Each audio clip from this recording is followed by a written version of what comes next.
Hi, friends, and welcome to another episode of A Kiss for Luck. I'm Steve Wolf, Charisse Wolf.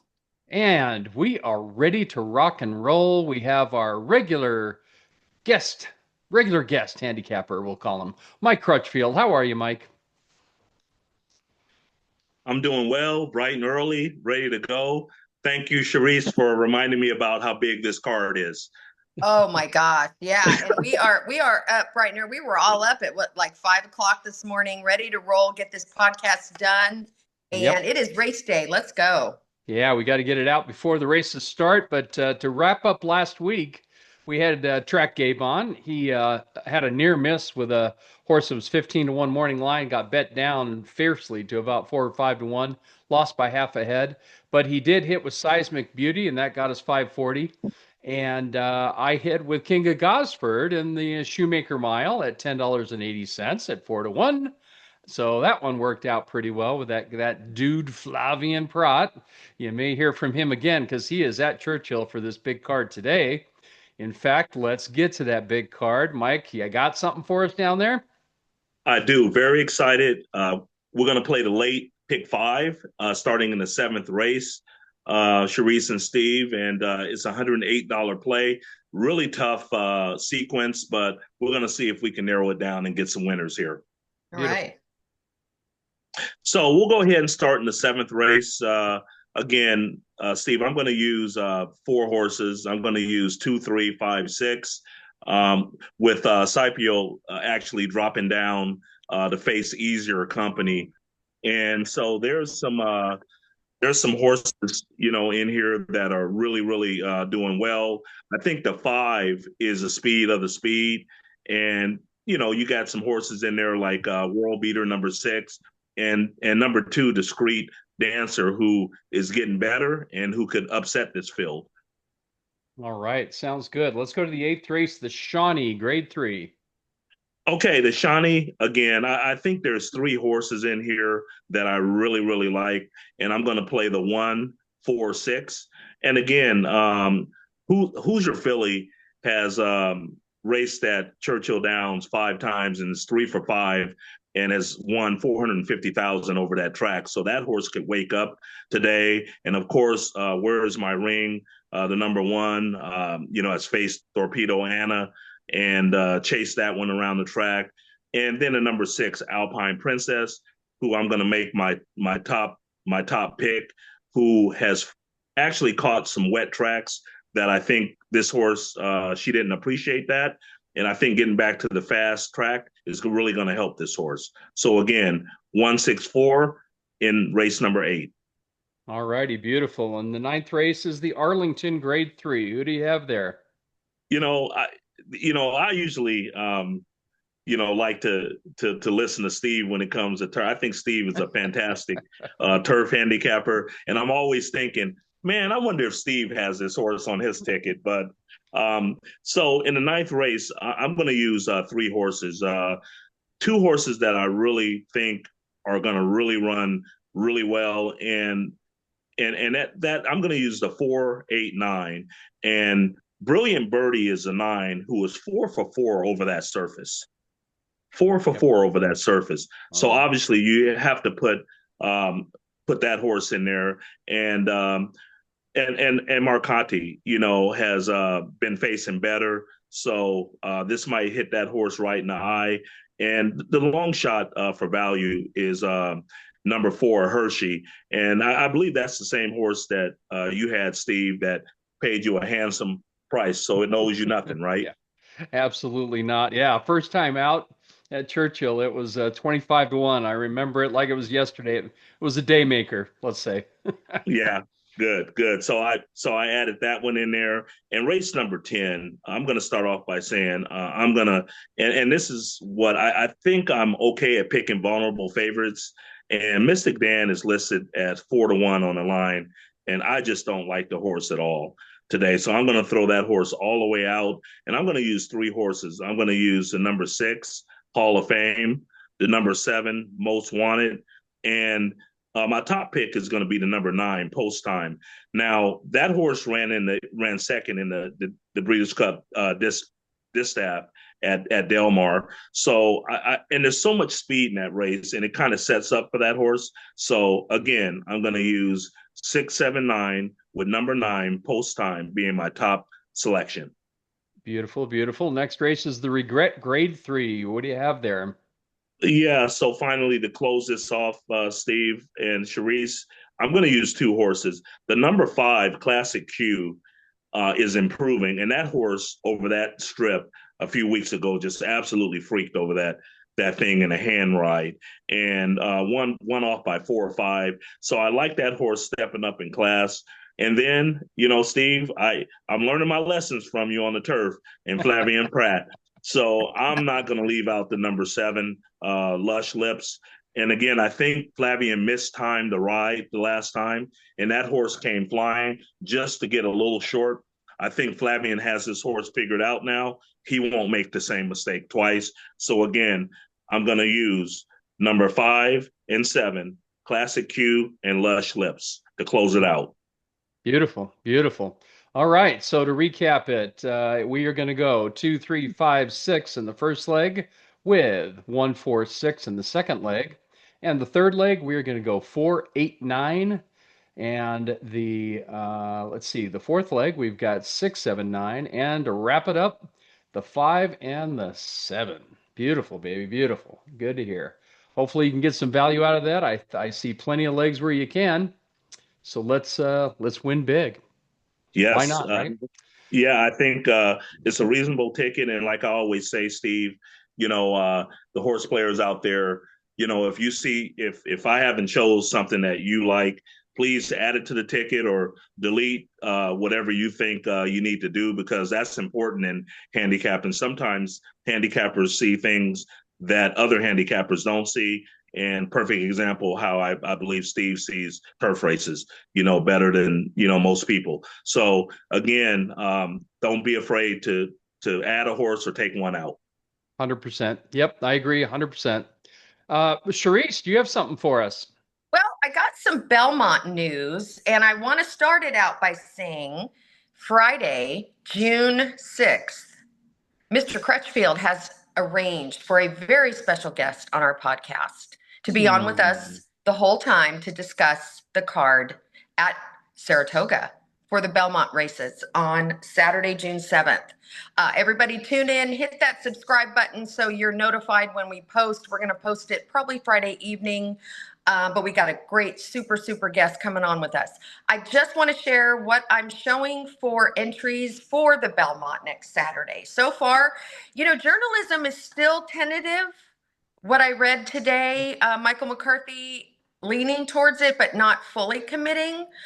Sovereignty is put in a fantastic work the other day. I'm also showing Baeza, look out, Heart of Honor, Hill Road, and of course, my pick, Rodriguez, is still a go right now.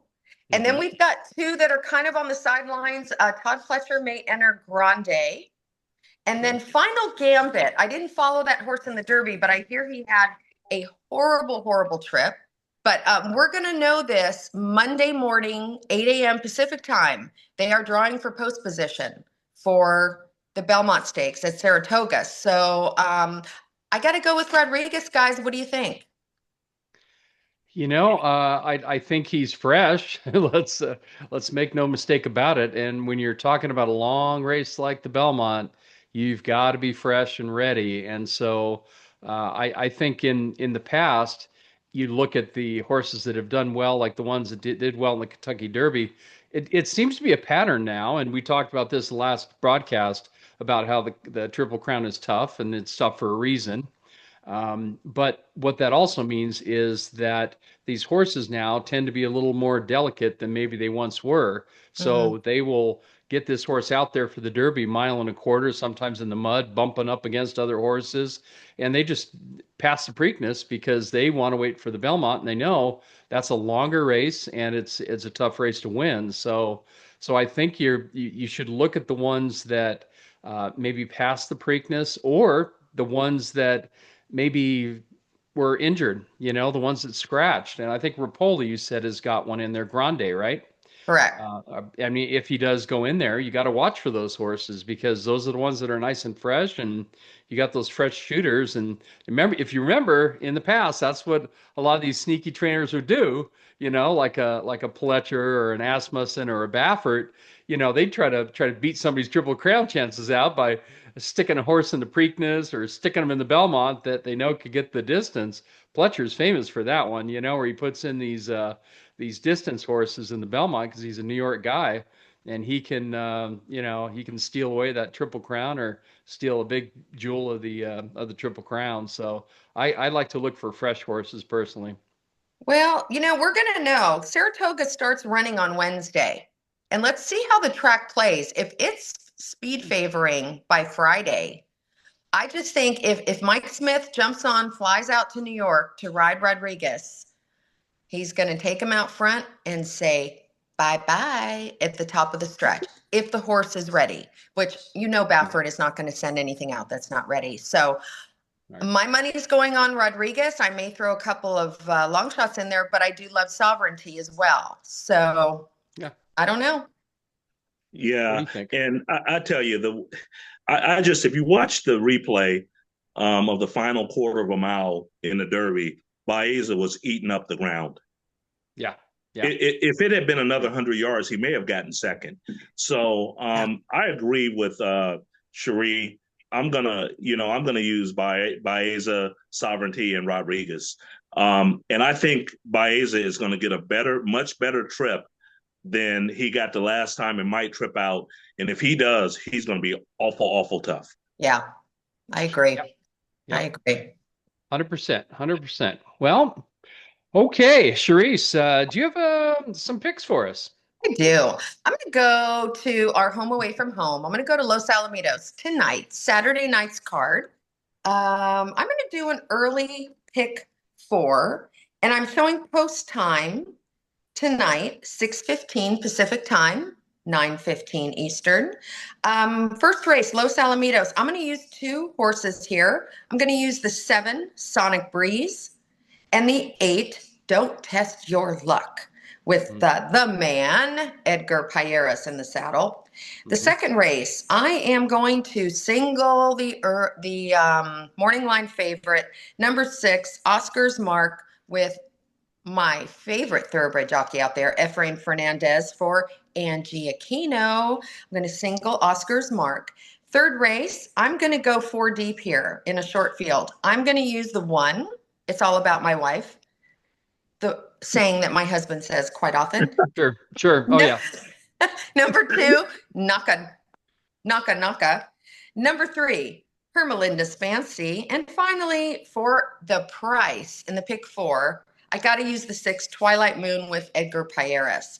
And then in the 4th race is my play of the night, which I will give out to Skip on the 8:30 a.m. show this morning, is number 6, E-Box Dream Girl. Single, play of the night. Efrain Hernandez on for Angie Aquino again. 4-1 morning line. We'll be lucky to get 5-2. E-Box Dream Girl to wrap up that early pick 4, maybe $90 to $120. All right. Not bad. It'll That's pay. fine. Yeah. I mean, let's win. And if you feel the need, if $120 isn't enough, hit the repeat button, whenever Yeah. you've got those tickets. There you go. If you have a good feeling about a $12 or $16 ticket, hit it a few times and double, triple your money. So Well, here's what we can do too, Steve. I understand Yes. you have a different horse in the 4th race as a Yes. single. Yes. So that'll double what? What is my ticket? $24, $20? That'll double it. But who do you like again? I like the 5 horse in that race, dear. Sorry. Broken 5 Circle. horse? Yeah, the That's one the that number goes off. 3. Yeah, The number the 3 3. Broken Circle off for a year. The rider lost irons. I mean, he was out in the lead. He was ready to win, and he lost his irons, and it was it from there. And they changed jockeys, of course, because you can't get a lot of wins out on these circuits. So if you have a chance to win and you lose your irons, you might lose them out. So he did lose them out. But I am going to give out some single plays out here throughout the United States. I've got a Gulfstream pick. It's going to be in the ninth race. It's 5.5 furlongs on Tapeta. And this horse has run three times. The first two on dirt, six back, two back, kind of meh. And then they put him on Tapeta, and he wins by 3 lengths. In a 5 furlong race, wins by 3 lengths. So that is mighty impressive. So what do? They roll him back to 5.5 furlongs on Tapeta. The trainer Bo Chapman, you can't call him a dummy. He realizes what this horse likes. So he's 5-2 morning line in the ninth race at Gulfstream. The number two, Be Thankful. And hopefully you can be thankful and win your money. So another play I've got is Santa Anita. It's going to be the 10th race, and it's the 4 Lovely Idaho. I absolutely love this horse. I kind of want to single him. I'll give you an all turf pick three play in a bit, but I think the 4 is a standout in that field. Loves the course. It's won the last 2 races. Ayuso is on board, and watch out for that guy. He is hot as a pistol. He hit a double for $327 last week at Santa Anita. So people maybe they're going to start paying attention to that kid because he is doing really, really well. So I might as well roll right into my all turf pick three. That's what I'm going to give out here on the air. So the all turf pick three at Santa Anita starts in the 6th race. It's a mile and an eighth on the turf in that first race. So that's kind of interesting. But I love the 8. I'm going to single it. Big Mama Sue with Kent DeSormo, morning line 9 to 5.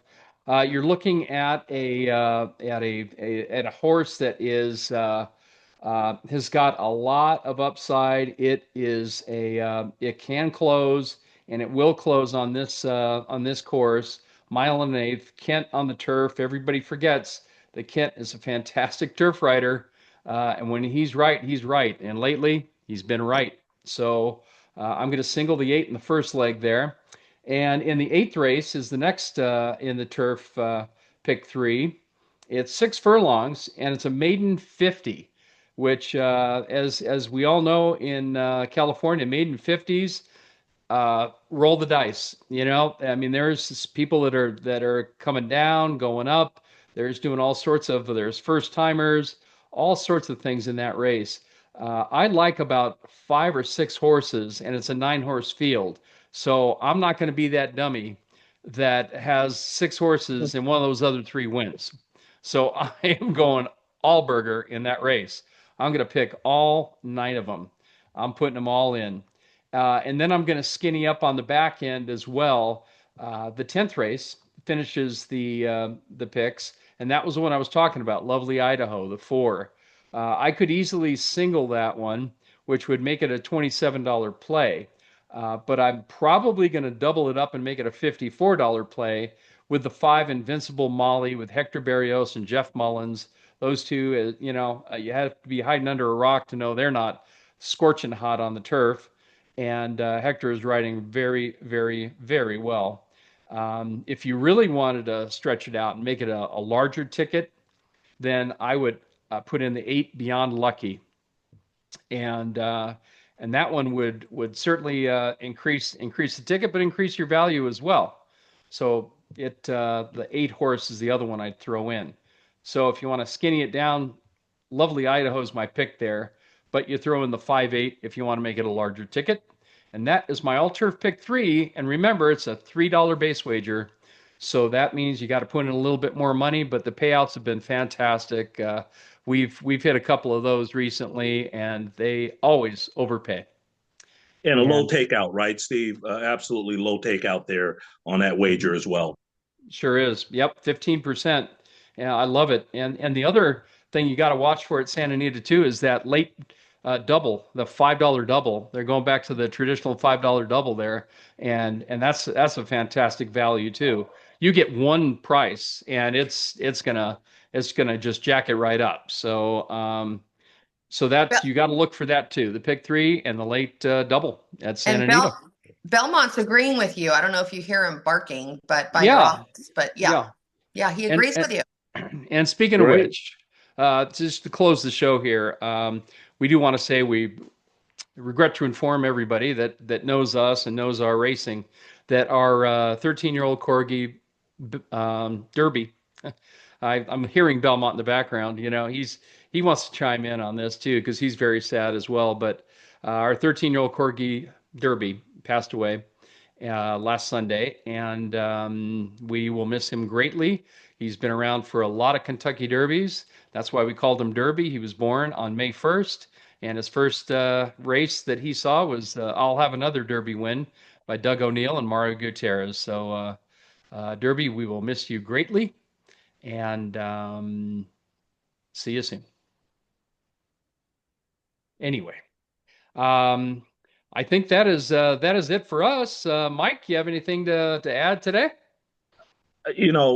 Speaking of Derby, I just like to say, just talking to you and Sharice over the months that I've known you, I know Sharice's dad introduced her to the game, and so when I think about this, and I told Sharice and you this yesterday, I'm picturing Derby, sitting on Sharice's dad's lap, watching this podcast and looking down on all of us. So when I think of that, that brings me joy that he's somewhere with someone that's still loving him. Yeah, yeah, and he's up there with his mommy too. His mommy, corgi mama, and she was waiting for him at the end of the Rainbow Bridge. And yeah, yeah, we were all with him when he took his last breath. Daughter Ashley, Steve, and I, the original pack. And yep, he went quietly. So You got it. All righty, folks. Well, hopefully these picks will help you win a few bucks today. And we will see you next week with our special guest. So we'll have a four boxer here. And it should be exciting because the guy's got a lot of personality that's coming on. So we will see you next week. And that is it for this week's A Kiss for Luck. Goodbye, everybody. good luck.